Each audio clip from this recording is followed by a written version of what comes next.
Good afternoon, this is David Wendell with BushcraftOnFire, and we're pleased to be with you for another video. It's a beautiful day out here.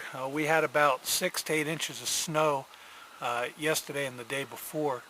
And while the snow is beautiful, it gets pretty bright while you're out here. In fact, I've got some glasses on right now to keep me from going snowblind, because we were out here just messing around before and we actually couldn't see when we went back inside.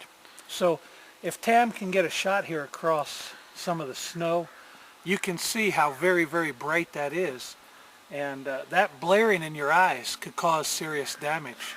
In fact, I've heard of survivalists who've been out in the snow, and what has happened is while they were out in the snow, they actually got so snowblind that their eyes swelled shut and they were incapacitated for a day or two.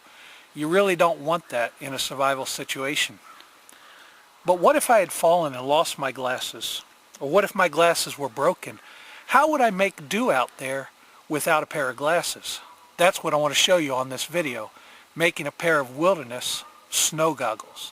So we're going to begin by showing you what our raw materials are that we're using. And in this video, I want to use a brand new knife. Mara of Sweden is actually going to sponsor us at our winter camp. They're becoming sponsors of BushcraftOnFire, the United States division, and they're really, really great people. They sent me a knife. This is a Mara Classic 3, and this is a 6-inch carbon steel blade. This is a real piece of work out in the bush. With this blade, it's real easy to baton. I've already been batoning a little bit with it. So I want to show you how this knife works in addition to making these snow goggles. Mara, as far as I'm concerned, is one of the finest blades that there is out there, and we're carrying a lot of these, and as I said, have contacted them about sponsorship. So what I want to show you is how this knife will function. Now, what I've done is I've got a piece of black walnut, and I split this out. It was just about a 3-inch piece. I split it out, and I have one of the pieces left here. And what I've done is I've taken batoned off a thin slice of that.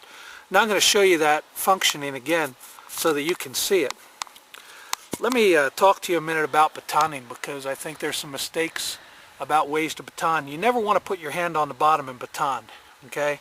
When you're batoning, you want to hold the knife in your non-dominant hand, and you want to place it gently on the piece of wood that you want to cut, wherever you want to cut it. Now what I'm going to do, see if I can turn this around for you, is cut off a thin slice about 1/8 of an inch thick here, and I'm going to place my knife there, keeping my hand well out of the way, keeping my legs out of the way, so there's nothing that this knife can slip off and come through. Then I'm going to just take my baton and I'm going to hit the knife, and you can see that this Mara is a really sharp little dog and goes right through that piece of walnut. Okay, so what I'm left with is a thin slice of wood. Now I'm not real pleased with this piece. It's a little thin. I wanted this a little thicker, and you can see where this black meets, this is the sapwood and the or the heartwood and the sapwood. You can see where that meets is not going to give me a wide enough piece for the goggles that I want to make. So I'm going to split another one off. We're just getting a good edge on there first. Let's try and split one off this side out here. See if we can get one that's a little bit wider.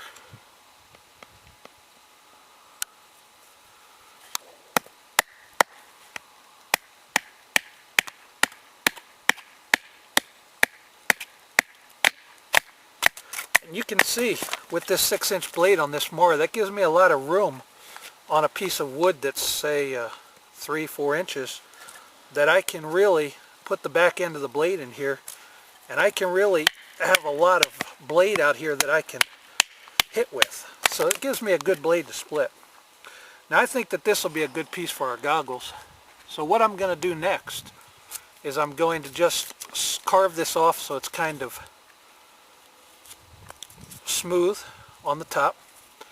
Do the same thing on the bottom. Now when you're making your snow goggles, you can do this with bark. You can actually do it with leaves if you found some leaves. I'm using a piece of wood, and what I'm going to have to do with this wood now is I'm going to have to shave this down.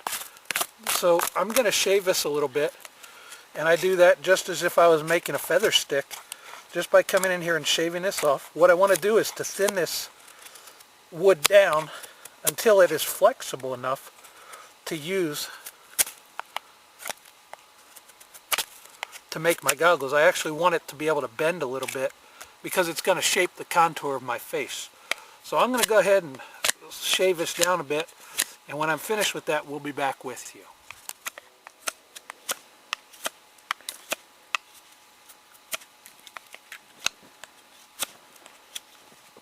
Now you can see that I am shaving from one end, keeping my hands out of the way, and then I'll turn it around and shave from the other end to get it even. And I'm trying not to take too much off at a time, because the more pressure you put on your knife, you know, it's not going to be very safe for you, so you want to be careful with that. But you can see this is starting to get thin. You can hear the difference as I'm cutting. I'll work on this heartwood just a little bit, because that heartwood is where the thickness is going to be. Just a little bit more right here. No pun intended there. A little bit more right here. And I think we're in pretty good shape. Okay. So you can see, I'll get this edge down just a little bit, that my goggles are getting pretty flexible here in my hand, and that's a good thing. That's what I'm looking for, so that they'll bend a little bit, and that bend will help them to shape to my face.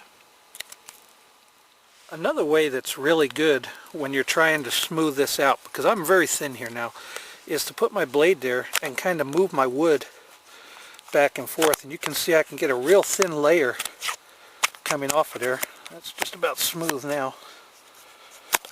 But as I move that wood, it gives me something to cut into, and that takes off a nice thin layer for me and leaves the blank here pretty thin itself. So now we've got this where it's pretty flexible. I just want to get a little more done right in this edge here. So